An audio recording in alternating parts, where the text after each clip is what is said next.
April Kisling made some ice cream. I want to thank her. Max and Jane McDermott with Divine Water. They furnished the water, and if you don't know where it's at, it's just outside the door here to the right if you want some water to drink. Lori Kraft, is she still here? Yes. Lori Kraft helped, she helped with everything on the table in there and these out here. I want to thank her for all the work she did today. And the FFA members, if you'd raise your hand. They're pretty easy to spot in this group. You what? They help. Yeah, let's give them a hand. FFA and 4-H are big programs in our area, so Todd, we're really happy to have them help today. I got a few things listed. I didn't get a resume on the Lieutenant Governor. So I come up with my own. And as I followed him around the state and watched him handle himself and other events that I've been to, I wrote down some of the things that I think are pretty obvious, things that are important to us. And first of all, he has a Christian family. He's a Christian himself, and he shows that wherever he goes. He wears it on his sleeve. I asked him, I want to have this event tomorrow night. He said, no, can't do that. That's church night. So Sundays and Wednesdays are not event nights. I appreciated that about him. He graduated from Enid High School, and he was a football player, and he was a pretty good football player. And when he graduated, he went to Louisiana Tech on their football team for 2 years. Then he transferred to OSU. He got his bachelor's degree at OSU. And then he got his law degree at Oklahoma City School of Law. Kind of an interesting thing, and Brock Morgan will appreciate this. After that, he was a special agent with the Secret Service under George W. Bush. He was there to protect him. And I don't know if you've seen that on TV lately, but he's standing ahead of Air Force One in his trench coat with a red laser dot on his chest. Have you seen that? Yes. Advertisement? That's pretty cool advertisement, Todd. I think that's really special. Shows his commitment. It makes my mom nervous. Yeah, I would bet that's for sure. And then from 2004 to 2011, he was a state senator. He was unopposed for that position. But here's the interesting thing. He ran then for lieutenant governor, and he had 4 opponents in the primary, and to not have a runoff on a statewide race is pretty special. And he won by 66% of the 3 candidates that run for that. And then in the general election, it was between him and the Democrat and the Independent, and he won by 64%. That's all. So he's run statewide races already. He served on Mary Fallon's cabinet as small business advocate, and he resigned due to opposition to proposed tax increases. That's pretty special too. I'm not a gambler. I've never bought a lottery ticket in my life, but every year we plant wheat, we all do it. Every year we buy cattle, hoping that they're going to make money, and we're gambling on that. I'm gambling that he's going to be our next governor. Yeah. Todd Lynn.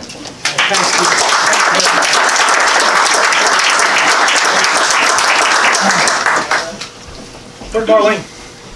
Oh, I thought you left. Okay, good, you're still here. But before I thank you for the kind introduction, we kind of talked about things on the phone, Keith and I did. I want to thank you for saying yes and allowing us to invade the house tonight, and invade the ranch, or invade the farm. Very nice you do that, very gracious. And as Keith said, and as he was thanking, going through the list, I want to also echo that and thank all of you for attending, but also thank you who brought the goodies, made the goodies, and participated tonight in some way, shape, or form. And FFA, I'm going to say something that will sound like I'm pandering to you all. I'm not, but I want you to hear these words that I said. I said it at OIE just a few weeks ago. If somebody were to look at me and tell me, Todd, regardless of what you do the rest of your career, regardless of what job you have, if you could only hire from 2 groups of people, if they said that to me, these are the 2 groups, 4-H and FFA. beyond a shadow of a doubt. I mean, beyond a shadow of a doubt. Because here's what I know about you all. I met you all tonight. Well, I met half of you all tonight. Didn't meet you two yet. Here's what I know, just by what you're wearing. I know this. I know that you're willing to work hard for something and somebody other than yourself. You know what it is to wake up early. You know what it is to study hard. You speak in front of people. You're leaders. And you know what it is to give back to community, how important that is. I know that by the jacket you wear. So thank you for your service, and thanks for being an FFA. Keith, thanks a lot for that very kind introduction. I'll be brief tonight. I want to strike a balance of giving you some substance, but be brief enough so if the Kisslings invite you back to anything in the future, you'll come back. I want you to think, man, that guy filibustered last time we went to the Kisslings. I'm not going to go back to that event. Keith mentioned, I think everybody knows, I'm from Enid, born and raised. That's a suburb of Burlington, but born and raised in Enid.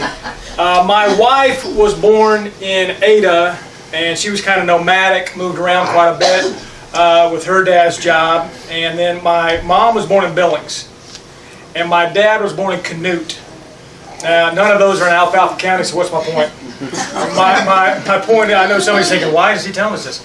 Here's my point. I say this everywhere I go. We've had about 9 gubernatorial forums, and I say that, if I'm not saying it in every one, I've said it in almost every one. My DNA is rural DNA. My history, my heritage, and that's one of the many reasons I go to all 77 counties every single year. All 77 every single year. It's not just to go to Alfalfa County and check a box, or go to Woods County and check a box. I got a real firm conviction that Oklahoma is going to be a thriving, prosperous state. Oklahoma has to be a thriving, prosperous 77 county state. And I've said this in Oklahoma City, what I'm about to say, I've said in Tulsa. The sun doesn't just rise or set on Oklahoma City and Tulsa every day. The sun rises and the sun sets, even on a cloudy day. It still rises and sets on 77 counties. We must have a real 77 county focus. So this campaign for governor that we've entered really months ago, and we're kind of entering the final stretch to June 26th, the primary date. I didn't enter this race lightly, and I really entered this race through the lens of a former Secret Service agent. When I was in the Secret Service, I went through a 5.5-month academy of rigorous training, and after I got out of the Secret Service Academy, they never just slid a gun across the table toward me in my direction and said, hey, the president's headed to New York, or the president's headed to Paris. Won't you head on over there and do your best?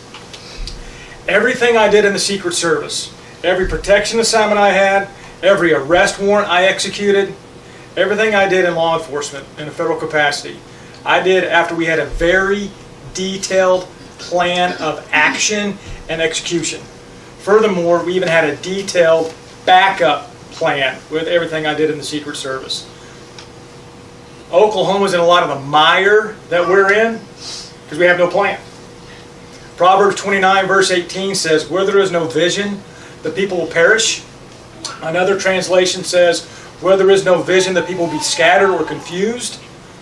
Well, we can testify in this room probably, but going to 77 counties every year, I can tell you that the people of Oklahoma are confused. And we're being scattered figuratively, but also scattered literally by losing our friends and loved ones to other states because of a lack of opportunity in Oklahoma. So I believe in detailed plans. My plan, my vision for Oklahoma is to renew Oklahoma. There's some literature hanging around here, and you can probably see the word renew on that. Renew is a 5-letter word, but it serves as a 5-point framework for my detailed plan. R-E-N-E-W. R, reform and restructure state government, starting with the budget process. Our budget process is antiquated, it's out of date. Right now the budget, every year the state budget is operated this way. 5 legislators get in a room behind closed doors. Imagine it's smoke-filled if you want, that'd probably be appropriate. And for 3.5 months they figure the budget out, what they want to do. They walk out with 2 weeks left in session and force the rest of the legislature to vote on the budget. That's a very poor way to appropriate taxpayer money. As governor, I've got a plan to reform the budget process and get to zero-based budgeting. E in Renew stands for education. My wife's a public school teacher. She teaches 5th grade at Cashin Public School. Our daughter's in middle school. our son's in high school there. I support education funding, but only with reform. With reform. Here's the reform we need in education. Fiscal reform in this way. As governor, I'll require a minimum of 65% of all the education dollars to go inside the classroom. A minimum of 65%.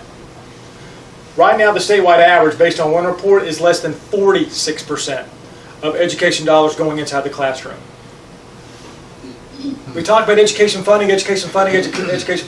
We need to reform how much money goes in the classroom for teacher pay, new textbooks, whiteboard technologies, and other needs inside the classroom. Academic reform. Last year, of all the high school graduates, 40% had to be remediated when they went on to college. 40%. We're getting awfully close to 1 out of 2 high school graduates. That's unacceptable. The product is not good enough. And you don't cure that ill in 11th grade history or 10th grade geometry. That starts much earlier in 3rd grade. We need to require 3rd grade reading and 3rd grade math before these students get out of the 3rd grade and go on to the 4th grade. In Renew stands for neighborhoods. I already talked about 77 counties, but traveling around the state, I know that we have a lot of similar challenges and issues facing Oklahoma. We also have a lot of unique and parochial challenges, whether it's healthcare, infrastructure. We have neighborhoods sprinkled all across Oklahoma in 77 counties, and I'll be the governor for all 77 counties. The second E in Renew stands for economic diversification. I'll make 2 guarantees tonight. And just let me pause and say it's really dangerous for any candidate running for any office to make guarantees. I'm going to make you 2 guarantees that you can write down, hold me accountable for as long as you know me. First guarantee is this: the oil and gas price is going to increase again. Second guarantee: the oil and gas price, I guarantee, will decrease again. I mean, y'all might want to call your broker first thing in the morning and maybe make an investment decision based on that information I shared with you. And I know that being a Northwest Oklahoma boy. Oklahoma is so heavily dependent on oil and gas. We'll never divorce ourselves from hydrocarbons. We'll never divorce ourselves from agriculture. We've got to start to diversify our economy and get serious about that. And I have a detailed plan to start the diversification process in Oklahoma. For far too long, we've heard state officials or candidates for office say we have to diversify our economy.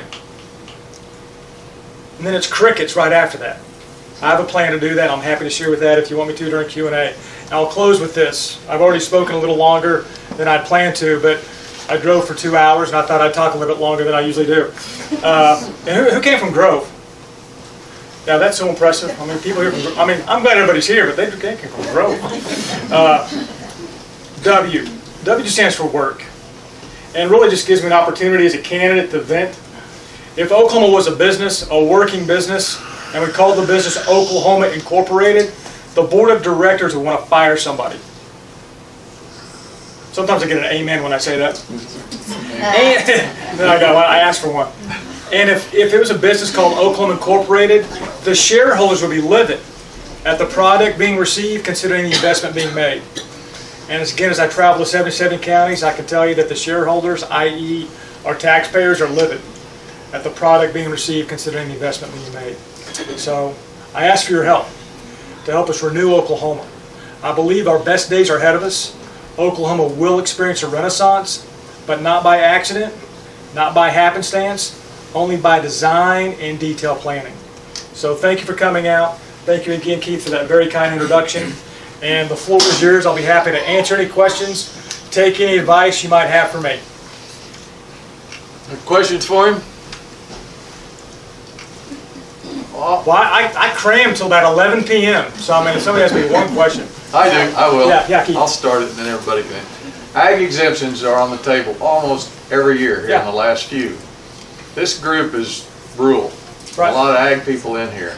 Ag exemptions, if we lose ag exemptions, we would have to make up 30% more income to be even.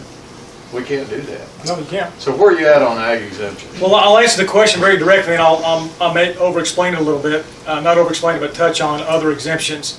In a government land administration, the ag sales tax exemption will not be touched, or other ag incentives for agriculture won't be touched.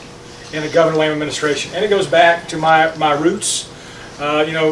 Dad, not, but granddad and great-granddad, they ran Herefords out in Hammond, nowhere near Alfalfa County, out in far western Oklahoma.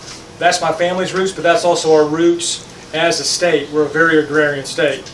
In politics, it's interesting because facts don't matter and truth doesn't matter.